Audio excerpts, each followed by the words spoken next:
નમસ્તે વિદ્યાર્થી મિત્રો, તમારા બધાનું ફરી એક વખત હાર્દિક સ્વાગત છે એક નવા જ વિડીયોની અંદર.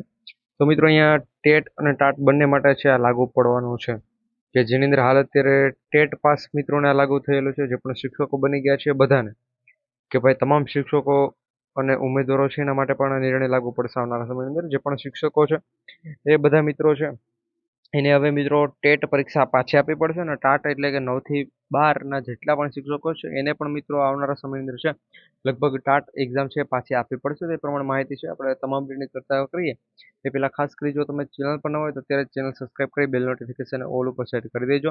અને જે પણ માહિતી અત્યારે હું વિડીયોમાં તમને જણાશે એની ઓફિશિયલી જેટલી પણ નોટિફિકેશન જે પણ પરિપત્રો છે એ તમને હું ટેલિગ્રામ ઉપર શેર કરી આપીશ. તો ખાસ કરી જો ટેલિગ્રામમાં નથી જોડેલા તો લિંક છે આ વિડીયોના ડિસ્ક્રિપ્શનમાં તમને જોવા મળી જશે, તો ત્યાં ક્લિક કરી અને ટેલિગ્રામ પર પણ જોડાઈ જજો. સમય ન બગાડતા આગળ વધીએ મિત્રો. ના હુકમ મુજબ રાજ્યના 75,000 જેટલા પણ શિક્ષકો છે, 75,000 શિક્ષકો એને ટેટ પાસ કરવી પડશે મિત્રો, ફરી ટેટ પાસ કરવી પડશે. વર્ષ 2010 પહેલાના પ્રાથમિક શિક્ષક માટે ફરજિયાત ટેટ જે પણ એક્ઝામ છે એ રદ કરવાની માંગ સામે સુપ્રીમ કોર્ટ દ્વારા છે પરીક્ષા પાસ કરવાની મુદત વધુ 1 વર્ષનો સુધારો કરી આપ્યો છે.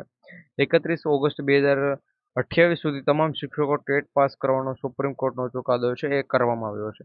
એટલે મિત્રો જેણે પણ ટેટ પરીક્ષા પાસ નથી કરી શિક્ષકો છે તો એવા 75,000, એટલે મિત્રો આની યાદી પણ છે ટૂંક સમયમાં જાહેર થશે.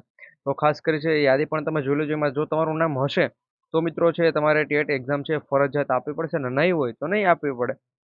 7 વર્ષ પહેલા છે કસ્ટડીનો જે પણ નિર્ણય હતો એ વિરોધ પગલે મોકૂફ થયો હતો. જે પણ નિર્ણય મોકૂફ રાખવામાં આવે એને લઈને પણ મિત્રો અહીં થોડીક માહિતી છે આપેલી છે. અને હવે છે એ અહીંયા મુદત પણ મિત્રો તમે જોઈ શકો છો ક્યાં સુધીની મુદત છે, ક્યાં સુધીમાં ફરી ટેટ પાસ છે કરવી પડશે. ટેટ ફરજિયાત જે પણ કરવાનો ચુકાદો છે તમે વટ હુકમ લાવવા માંગ કરેલી છે, તો એ પણ અહીંયા તમે જોઈ શકો છો. અખિલ ભારતીય રાષ્ટ્રીય શૈક્ષણિક મહાસંઘ સરકારી સ્તરે સક્રિય થયું છે એના દ્વારા મિત્ર આ નિર્ણય, અને સુપ્રીમ કોર્ટનો ચુકાદો પણ છે કે ભાઈ જેટલા પણ શિક્ષકો છે 75,000, આ જે પણ યાદી જાહેર થશે એની અંદર 75,000 જે પણ શિક્ષકો છે એને ટેટ પાસ છે કરવી પડશે. શિક્ષકો માટે જે પણ ટેટ પાસ કરવાનો મુદ્દો છે એને આંદોલન મિત્રો આ લઈને શરૂ કરવાનું છે. 18 જૂનના રોજ છે મિત્રો, 18 જૂનના રોજ અહીંયા આંદોલન છે એ કરવાનું છે એ પ્રમાણે માહિતી છે. તો આ માહિતી પણ બધા મિત્રો સુધી છે જણાવી દો કે ભાઈ આંદોલન પણ છે 18 જૂનના રોજ. જે પણ મિત્રોને આવવું હોય એ આવી જજો. કલેક્ટરને આવેદનપત્ર આપવામાં આવશે અને બીજા ત્યાં ઘણા બધા નારાઓને લગાડવામાં આવશે. તો આ પ્રમાણે હાલ એ બીજી એક માહિતી પણ છે.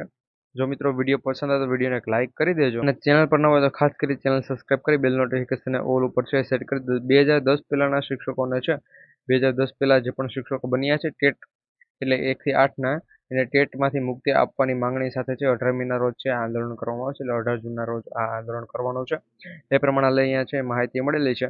અને આંદોલન કરવાનું છે, પછી કલેક્ટરને એને બધાને આવેદન આપવાનું છે આ પ્રમાણે હાલ જણાવેલું છે. એટલે ટોટલ 75,000 જેટલા શિક્ષકોને આ આંદોલનની અંદર તો 100% જોડાશે, કારણ કે 2010 પહેલાના જેટલા 75,000 શિક્ષકો છે અને ટેટમાંથી મુક્તિ મિત્રો જોઈને ટેટ ફરી આપવાની વાત કરેલી છે. હાઈકોર્ટે પણ એવો નિર્ણય લીધો છે, પરંતુ એની સામે હાલ આંદોલન થશે, અને આંદોલન બાદ શું નિર્ણય આવશે, જો હાઈકોર્ટે જે પણ નિર્ણય લીધો છે એમાં કંઈ પણ ફેરફાર થશે કે શું થશે એ બધી માહિતી છે મિત્રો અમે તમને ટેલિગ્રામ ઉપર શેર કરી આપીશું અને યુટ્યુબ પર પણ શેર કરી આપીશું. તો ખાસ કરી જો તમે ટેલિગ્રામમાં નથી જોડેલા તો ટેલિગ્રામમાં જોડાઈ જજો. અને મિત્રો આપણે આ જીપી ઓફિશિયલ યુટ્યુબ ચેનલને સબસ્ક્રાઇબ નથી કરી તો અત્યારે ચેનલ સબસ્ક્રાઇબ કરી બેલ નોટિફિકેશન ઓલ ઉપર છે સેટ કરી દેજો, કે જેથી કરી મિત્રો જો આવી કોઈ પણ અપડેટ આવે છે તમે સૌથી પહેલા તમારા સુધી પહોંચો, અને તમારા તમામ શિક્ષકો સુધી છે આ વિડીયો પણ શેર કરી દેજો, કે જેથી કરી ભાઈ તમારા તમામ મિત્રોને પણ ખબર પડે. મળી શકે નવા વિડીયો.